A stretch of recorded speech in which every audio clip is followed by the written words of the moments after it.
Hi, I'm Brian Pfeiffer, aka the Marketing Meathead, and today we're going to talk about a typical day for a Facebook super affiliate and a little bit about custom audiences.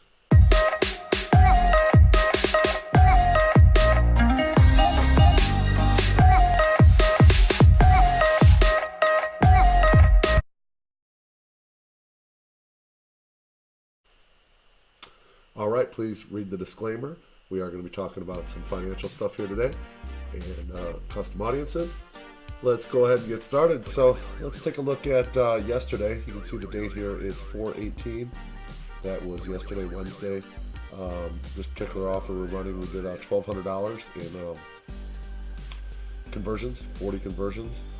That was our cap. So we hit our cap, which is all the affiliate managers we're saying we could do. So we hit our cap, and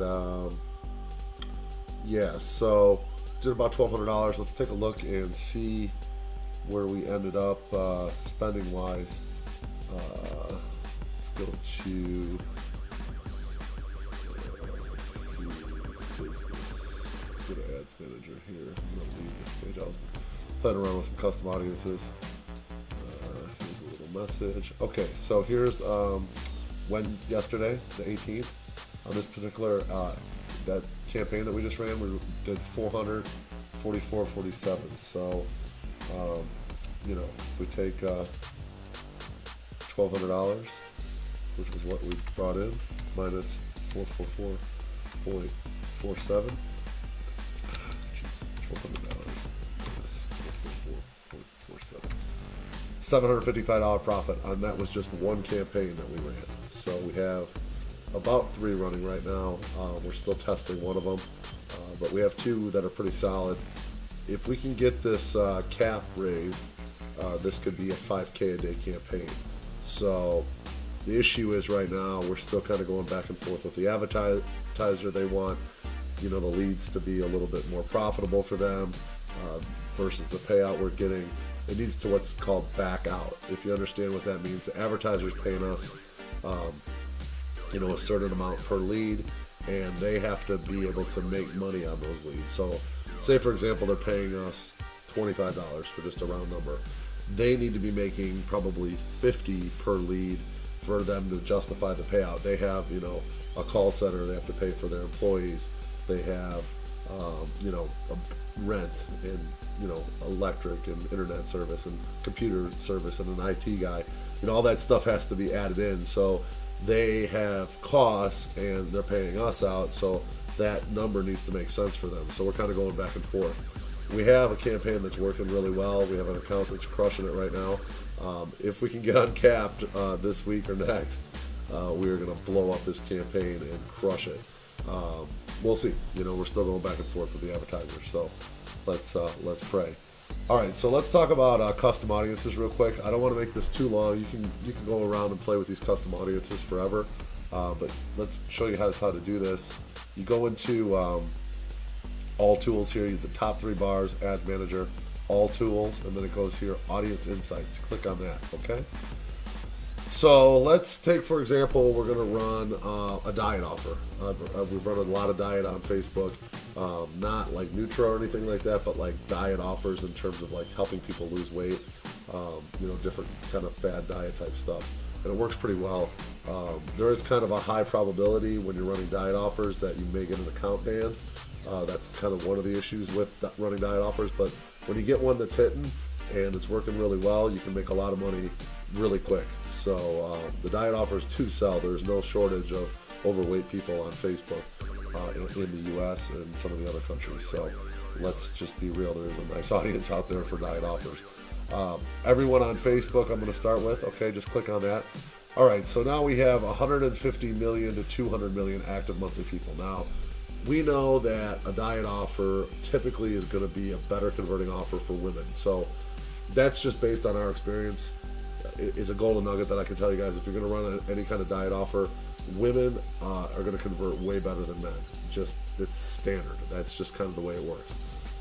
So right away we can eliminate men from this equation, because you're probably not going to get profitable with men on a diet offer. It just doesn't typically work, at least in our experience. So There might be some testosterone type stuff or muscle building stuff that might work better for men, but typically women like the diet offers.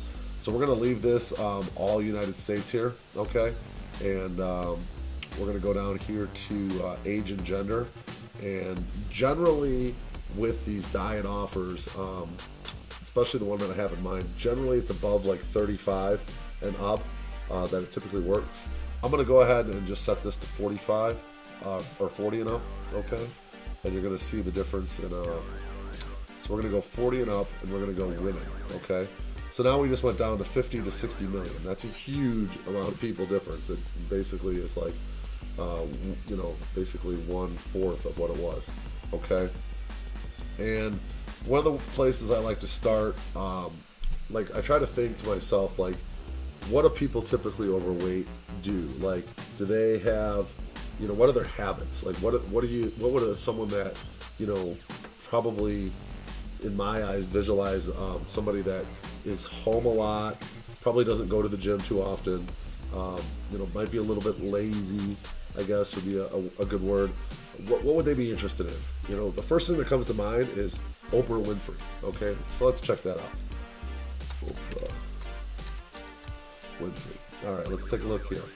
Boom. So now we're down to 3 and 3.5 million. Okay, so that's a lot more of a realistic type of audience. That's still pretty broad, but now we have 40-year-old women in the United States that like Oprah Winfrey.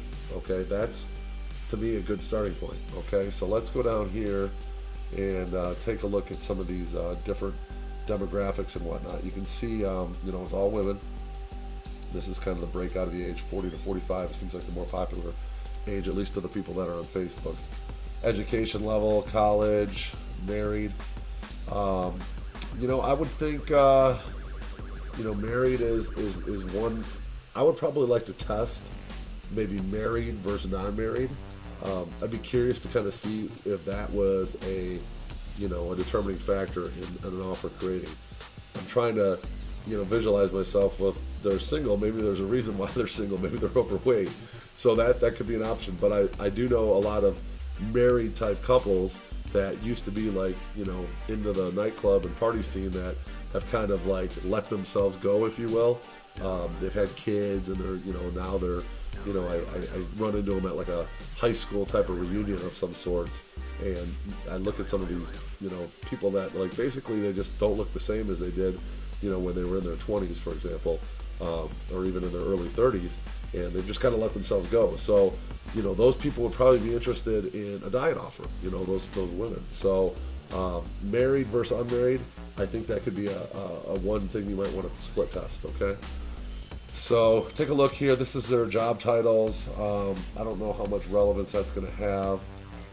I do like the idea of under let's see, advanced here is a work. Okay, now this is interesting. I was thinking maybe now you can break, you know, language. Obviously, I'm going to do probably English because English all, English US, English all. Let's see if that changes anything. It doesn't really change anything. I didn't think it would. But I'm thinking maybe like home office. People that work from home, I'm going to guess maybe they're less likely to get out and about, go to the gym. Let's see what that looks like here on the audience. So 60% are married, basically the same education. Oh, now look at this. We brought us down from 3 to 5 million to 70 to 80,000. So that's interesting. That was a huge difference, okay? So now we have a very narrow audience, okay? 70, 80K, that's pretty small audience. This would be worth a test as well. So I would probably take this and test it against the people that, you know, that work from home and versus don't work from home, okay? That's definitely something I would consider testing. Now let's take a look at another thing here. I don't see anything else down here that I find particularly exciting. I guess you could delve a little deeper and even test, you know, Hispanics versus Asian, African Americans, whatnot. You know, parents. This would probably be a good one here. all parents. Let's see what that does. All right. Now that even drops it down even more, 40 to 45K. You know, typically when people have, you know, kids, they tend to have less time to go to do stuff like the gym and work out. So that, you know, definitely something I would consider. So we're getting pretty narrow here. I would say let's take this off, and now we're at 1.5 million to 2 million. These are parents.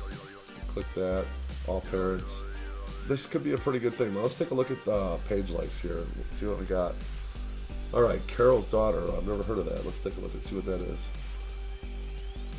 Carol's daughter is a blog of some sort. It looks like a cosmetic store. Okay, interesting. Nothing. How many likes is this? Whoa, a million likes. That's a big deal. Okay, well, that's interesting. I love school. Anti-Trump army. Interesting. These are the people that you know are falling with our audience here. Wow, 2.6 million likes. Red Black is beautiful. So I guess this is a kind of a racial profiling page a little bit, which is fine. These are all good pages. So let's take a look here. Just kind of give you an idea of, you know, based on the audience you're trying to find here, you know, what they like, you know, what angle maybe you're going to take on your ads and whatnot. It seems like to me, Democrat, Trump, you know, anti-Trump, we are liberal. I mean, this gives me an idea of the people that are potentially, you know, Oprah Winfrey people, and what their, you know, political denomination is. So maybe running an ad that is more, you know, more toward the Democratic side of things here, potentially anti-Trump, would get some more attention from this particular demographic. So be thinking like that. Sometimes running like ads with Trump and stuff in them can cause a lot of like, I guess, negative comments on your ads, which in turn will lower your relevance score and get your ads seen less. So be considerate of that. But all this stuff plays into a role when you're picking out your images and or your video and writing your copy. Okay, so this is important. Now, say for example, we're just going to go ahead and test this audience, 1.5 to 2 million. I actually kind of like that size of an audience. I think that's good. Basically, you just want to go here and save. You basically go here and you know, name it whatever you want. You can call it Oprah Winfrey, you know, 40 to, you know, 40 plus, US, you know, something, and then basically you save that audience, and then when you go to create an ad, you can actually create an ad here too, and you know, you can go ahead and use that exact audience that you just picked out. But this thing's real handy to use as far as like building a custom audience. Like if you don't have, like, for example, if you don't have like a buyer's list of people from, say, your affiliate manager, if you had that, you could upload that into the Facebook and create what's called a lookalike audience. But a lot of times you're not starting there in the beginning. You don't have the ability to get a lookalike audience or a buyer's list from your affiliate manager, and this is a good place to start. So if you're just getting started in the Facebook ads, I highly recommend you delve into the audience insights. Start really getting to understand the different ways to break down an audience, and start running some tests. Put some, you know, $5, $10, $20 budgets on some of this stuff with an offer, like a diet offer, and just see how you do. See if you get some conversions. I've already showed you guys in a past video on how to spy and find creatives that work and images that work. I'll go ahead and put a card up above here if you want to go check that video out. If you like what you saw today, I would appreciate a thumbs up. Leave a comment below. Let me know how you guys are doing with audience insights, if you use them, if you find them useful. I am the Marketing Meathead. I would appreciate a subscribe and a bang of that notifications bell, and we'll talk to everybody later. Thanks.